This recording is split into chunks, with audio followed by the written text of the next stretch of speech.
Hello, welcome to my Preakness recap. We are going to go over the video replay, maybe look at some charts. I don't think I could go over the speed figures because I don't think they're out yet. I haven't seen the bar speed figure yet, but I don't know if it's that important because the pace went really fast in this race, and whenever the pace goes fast, it tends to mess with the speed figure because the horses get tired at the end so they can't earn a fast final time. In any case, let's go over the video replay. I'll give my thoughts. I've only seen this maybe twice, so this might be the third time I'm seeing it, and there might be things I haven't seen yet. So let's watch the video replay. I'll tell everyone what I think, and we'll move on from there. Okay, we're going to start the replay for the Preakness stakes, and they all come out well. There's very little trouble except for the 4 bumping into the 3. Taj Mahal on the rail, he goes to the lead. A lot of people thought Napoleon Solo would go for the lead, but he chose to sit off Taj Mahal, and that was the smartest thing to do. Because Taj Mahal didn't have the same class as these horses, which meant that the right play for Napoleon Solo was to sit right off him and wait until he got tired. They were going fast though. I don't know if they posted the first fraction yet. 22.66. Keep in mind, this is a mile and 3/16. Not a mile and 1/16, not 1 mile. A mile and 3/16 at Laurel, I believe 22.66, is pretty fast for the first quarter. And you see Incredible towards the back with Bull by the Horns, that's way too far back. 46.66 for the half mile. They're still going fast. And we still have the same lineup here. Taj Mahal, Napoleon Solo, Iron Honor on the outside. And who else can I point out? Incredible is still way too far back. I know they're getting a good pace setup, but still, they were playing for a total pace collapse like in the Kentucky Derby. And it usually doesn't happen that way again. And you see Napoleon Solo, now he's applying the pressure. Napoleon Solo takes over the lead right here. He did all the work. I mean, he was the one right behind Taj Mahal. He was the one that made the first move. And you see Iron Honor, he's winding up with his run on the outside, but he's tired. And now a lot of people are going to knock the final time, and maybe it looks like they're going slow, but they're actually opening up on the field, which is a good sign. Look, there's some separation here between Iron Honor and Chip Honcho, and a bigger separation to the 4th place horse, which is that Ocelli, and maybe Incredible on the outside. It's good to see some separation between the horses. Maybe there's not as much separation as I'd like to see. We're going to watch this again as they turn for home. But there is some separation between the horses, and I say this because whenever you can see gaps between horses as they near the finish line, it usually means that it's a quality race. The horses up front are running too fast for the horses behind them. And you know, when they spread out, it just means some horses can't keep up. And Napoleon Solo, I know it looks like he might be tired, but he did open up from most of the horses except from Iron Honor. And that's fine, Iron Honor is a good horse, so why should that be any shame to have Iron Honor be that close at the end? I thought it was a good effort. I don't know what I give it in terms of a letter grade, but I thought it was a good effort. And we're going to look at the chart. Another way to find out if the pace was fast is to see where all the pace horses ended up. Napoleon Solo, he never stopped. He was impressive. Where did his opponents in the first half of the race end up? Well, we have Robusta. He was 3rd in the first quarter, and then he was 9th at the end. Taj Mahal, the horse Napoleon Solo was chasing, he was 1st until the stretch run, and then he was 10th. Talkin, he was 4th in the first quarter, and then he was 3rd in the half mile, and then he was 12th at the end. Those horses were buried by Napoleon Solo. That's a great sign. The fractions were fast. The pace opponents around Napoleon Solo in the first half, they all faded at the end.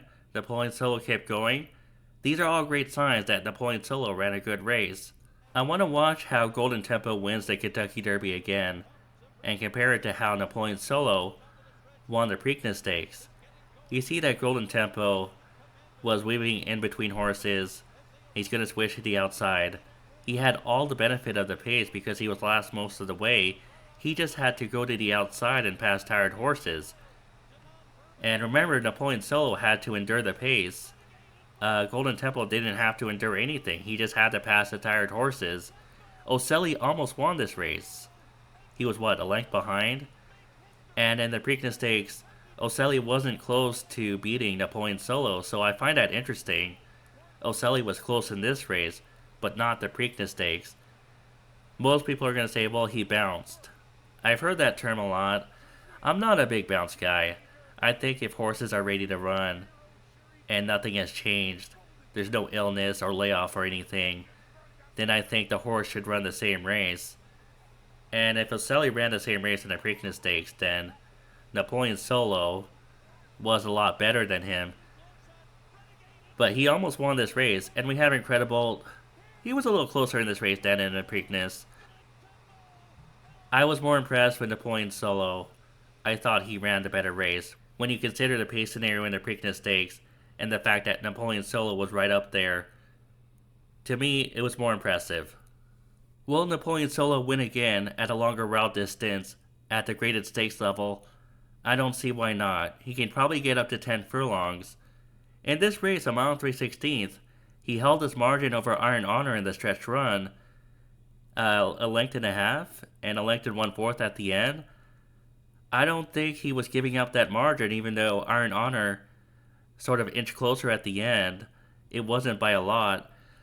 There's no reason why Napoleon Solo can't get 10 furlongs. The pedigree is there. He has a good female family for growing longer.